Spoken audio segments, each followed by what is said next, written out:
This is Fox 66 News at 10.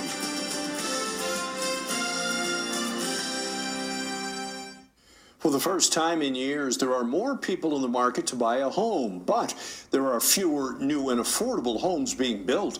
Fox 66's Jasmine Durham takes a look tonight at why the lack of starter homes is affecting more than just first-time home buyers.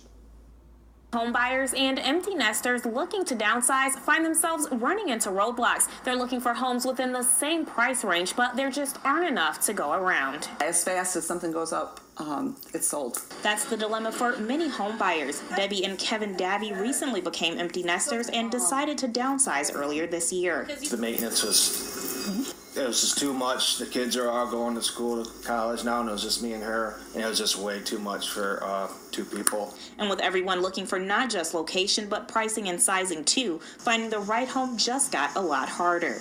You have a lot of the baby boomers moving down, and the first-time home buyers trying to buy their first house. And so they're fighting over the same house. That house, typically referred to as a starter home because of the pricing, under $200,000.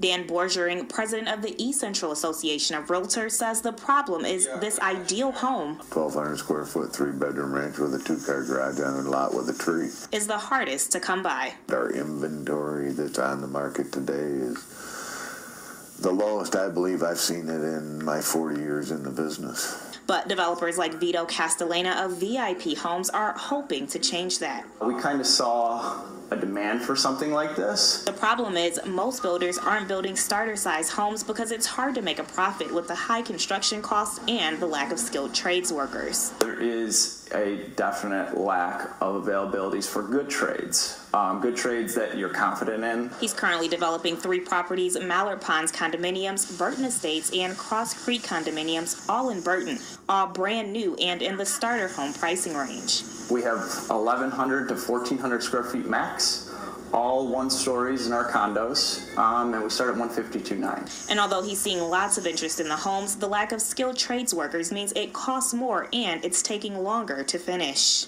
Castellana says it should take about 4 to 5 months to finish a home, but now they're telling homeowners 6 to 8 months as a buffer. What's ended up happening is it's pushing pricing upwards for the lack of trades. At the same time, material is going through the roof too. And what's happening is the homes are taking longer. The Davies found their happy home at Castellana's Mallard Ponds, and they say if you're in the market to make a move, don't drag your feet. When you're in the market, start buying houses. There are houses on the market, but they may not be what you want, the price range you want. And when you find one, you better jump on it because it's gone. It's just like that. Jasmine Durham, Fox 66 News. Developer Vito Castellana says of the 180 lots he purchased in Burton just 2 years ago, he has already sold almost half of them. A local man says a store kicked him out because of his service dog, and now he's sharing his story in hopes that no one else has to go through the same thing. Courtney Wheaton reports.